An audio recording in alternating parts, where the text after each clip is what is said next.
Who really made the Fnaf 1 animatronics? I think I have the answer. Fnaf Secret of the Mimic. While a good portion of people have been praising the game for its emotional, character-driven story, others have been concerned that the game's new story reveals contradict, retcon, and ruin previously established information from the first 7 Fnaf games. Specifically, when it comes to the characters Henry Emily and William Afton. For years, it was established that these two were the co-founders of Fredbear's Family Diner and Freddy Fazbear's Pizza. The first exposure fans had to Henry was via the Silver Eyes novel. The original description states that Henry was, quote, the owner of Freddy Fazbear's Pizza and the creator of its 4 adult-sized animatronic animals, end quote. While the Silver Eyes and its 2 sequel novels aren't in the game continuity, William Afton and Henry Emily were officially canonized through Sister Location and Fnaf 6, where they both retained their roles as creators, inventors, and founders of Freddy's. We see that both of them are capable of building animatronic and other robotic devices, as well as having important business roles. The concern with Secret of the Mimic has to do with the introduction of the characters Edwin and Fiona Murray into the game's story. Edwin is an inventor who works as a contractor for Fazbear Entertainment. He is not a CEO or a higher-up. Both the Mimic book and game establish that he is working for the company. He's in an employment role.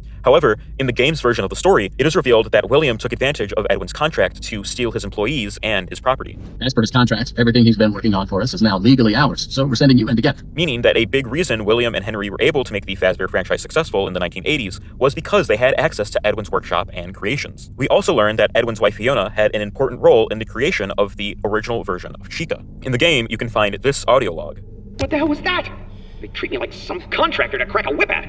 Oh, Fiona was right. They don't think of me as a friend anymore. This is the last project I ever do for them.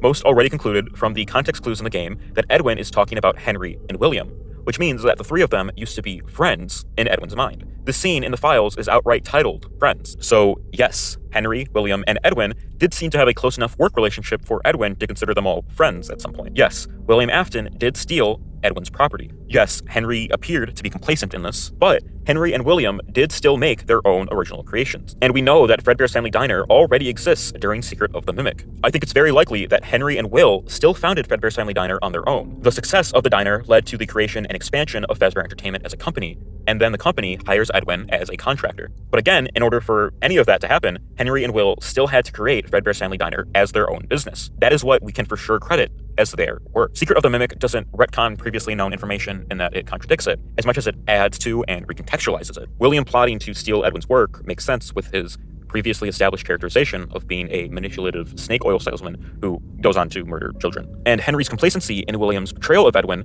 helped set up his need to redeem past wrongdoings in Fnaf 6. But Henry still made things of his own. He still built the core 4 animatronics from Fnaf 1, just like what was told to us in the Silver Eyes and Fnaf 6. Small souls trapped in prisons of my making. However, there is one thing that kind of throws a wrench into that claim. In the game's secret ending, you end up in the research and development department of Edwin's factory. Here, it's revealed that the Fazbear project Edwin was working on for Fazbear Entertainment was a prototype demonstration version of Freddy Fazbear's Pizza, which means that the company was preparing for the eventual change from their single Fredbear's Family Diner location to the Freddy Fazbear's Pizza franchise. In this Proto-Freddy's, we see unfinished prototype versions of the Fnaf 1 animatronics. We can also find 2 audio logs from Edwin. Hey, Editor Mike here, from the future. I wanted to call out that, because of a mistake that I had made, I'm going to be playing these 2 audio logs in the reverse order of how you're actually meant to find them in-game. Later in the video, I'll come back to amend this. Here is the audio log that the game's source code calls Built to Spec, and you can find it in the bathroom area of the R&D department. Test, journal entry. I got the change order from Hen last night. None of this makes sense. I'm almost done. Why change it now? It would be so much easier to keep using the spring locks. Just hire some teens to wear the suits like we always do.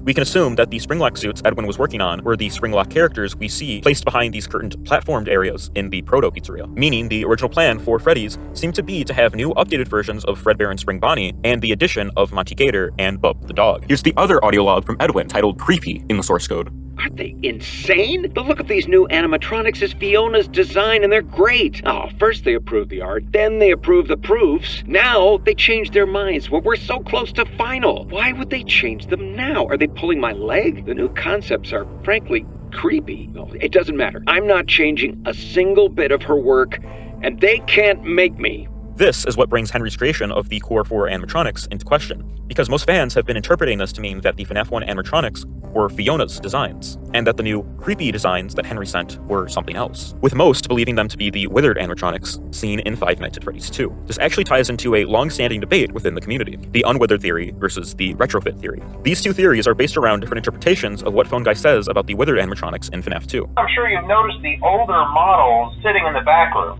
Those are from the previous location, and we just use them for parts now. The idea at first was to repair them. They even started retrofitting them with some of the newer technology, but they were just so ugly, and the smell. The unwithered interpretation of this line expresses that the withered animatronics, the older models from the original Freddy's, had originally appeared like repaired and clean versions of how they look in FNAF 2, while the retrofit theory claims that the designs we see in FNAF 1, called the classic animatronics by Scott, were the original pre-withered designs, and how they look in FNAF 2 is simply the result of the failed repair and retrofit attempts that the company attempted to do. Essentially, under retrofit theory, the wizards are failed redesigns of the animatronics. But most people's reactions to Edwin's tape log in R&D was the deduction that it was a confirmation of the unwizards. That Fiona made the designs that eventually would be used in FNAF 1, but were first overshadowed by Henry's creepy and ugly designs, which would be the unwizards. But here's the problem I personally have with that idea. This franchise has never supported the unwithered interpretation of the Core 4 animatronics. We have never seen the unwithered animatronics in an official context. They have only existed in fan art. Whenever we see depictions of the Core 4 from the 1980s, from things like the Silver Eyes and the movie, they always appeared as the classic animatronics from FNAF 1. Now, that book and the movie are separate continuities, so it could be argued that Scott is simplifying things and using the FNAF 1 animatronics, because they're such iconic designs to the fanbase and the ones that the general public are going to recognize. But the classic animatronics are used for the 1985 Freddy's in the Into the Pit video game, which is arguably canon. My hangup is the fact that the unwizards have never been used in any official capacity in anything that comes straight from Scott. The closest thing in the mainline games is this art of a Fazbear Entertainment logo we see in FNAF 6, but that art was done by a freelance artist who was working for Scott. It's possible that Scott specifically requested that she portray an unwithered version of Freddy from FNAF 2, but I think it's more likely that she just looked up Freddy Fazbear on Google Images for reference, and that render of withered Freddy from FNAF 2 was one of the first results. But that's it. Throughout this entire series, Scott has never requested any of the artists or developers he's worked with to render an image of the Core 4 animatronics as looking like unwizards, nor has he ever modeled them himself. There's never been a canon non-withered depiction of Chica where she has the big segmented jaw, besides Rockstar Chica, but she appears years after FNAF 1 and 2. Even Fredbear, who is the earliest iteration of Freddy Fazbear, is portrayed with the FNAF 1 design in Ultimate Custom Night, despite the fact that Scott could have easily modified or even just reused the withered Golden Freddy model, but he didn't, because the classic FNAF 1 characters are the original designs in universe. This is supported by The Week Before, which is now the only FNAF book that we can assume is in game continuity, because it's stated to be a prequel to FNAF 1. The Brown Bear is dapper as always in his black top hat and bow tie.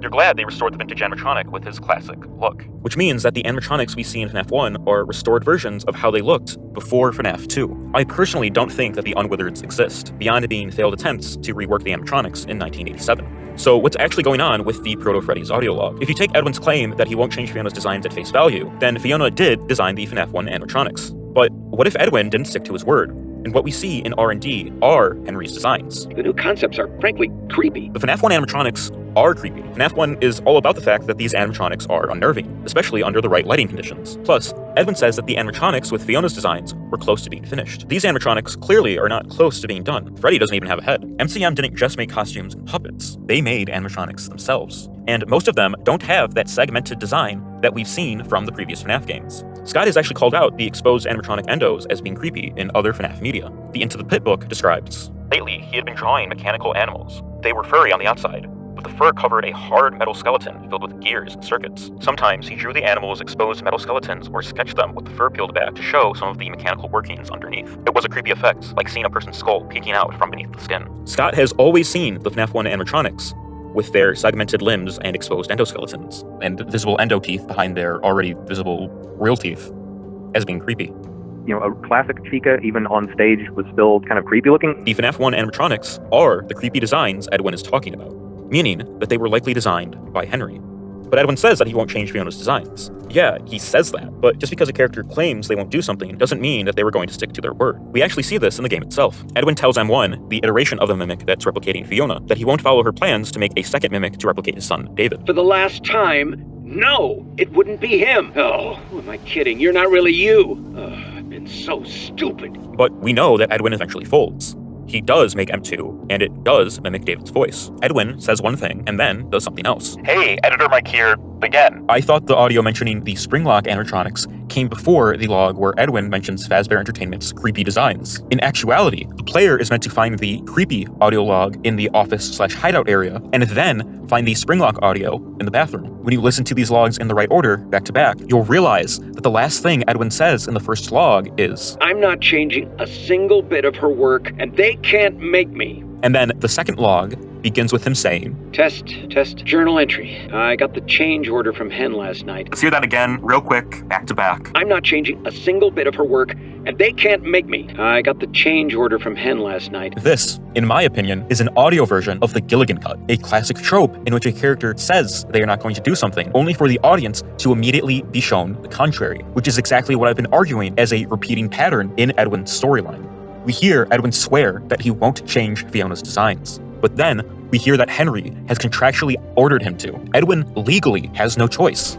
This also means that Fiona's designs are the Springlock animatronics. Edwin says the animatronics he was working on were close to being finished. The Springlock animatronics are definitely in a more finished state than the Fnaf 1 animatronics. That's why, from a visual storytelling perspective, the Springlock suits are hidden behind these curtains, because they've been suppressed, made defunct. Fazbear Entertainment approved of the concept for the band at first, but at the last minute, when Edwin was almost done with his animatronics, Fazbear Entertainment decided to enforce their own designs, and Henry himself ordered Edwin to restart his work, discouraging Edwin, and also figuratively erasing Fiona's work after she had died. But before Edwin's able to finish the Fazbear project, he is killed or seriously injured by M2, leaving the core 4 animatronics unfinished and for Henry to take over. And it's not like Henry could have just used Edwin's prototypes. It's likely that the canon ending of the game is the ending in which the whole MCM facility burns down. Henry would have had to build the animatronics himself. I really feel confident that despite the initial collective interpretations of the R&D audio logs, Henry still made the Fnaf 1 animatronics. They're his designs, and they're his robots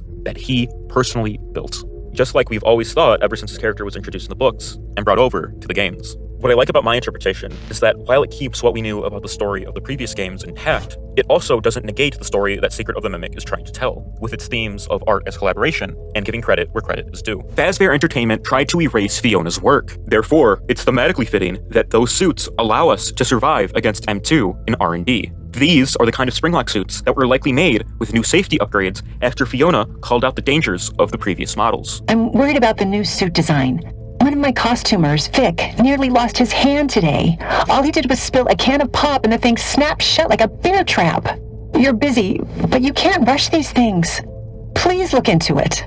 Fiona and Edwin were still able to save us through their art. This does not mean that Secret of the Mimic revealed that Henry and William were not creators of the Freddy's franchise, but rather has added new context to the creation of Freddy's as a collaborative work that went beyond the two of them. They can still be known as the founders of Fredbear's Family Diner and the creators of Freddy's. We just have to also acknowledge that there were tons of employees, contractors, and artists working under them who are also now important to the story Scott is trying to tell. Now, you might be asking, well, if Henry and William are still the founders of Fredbear's Family Diner and Fazbear Entertainment, then how do I explain Fredbear's Hanging Show?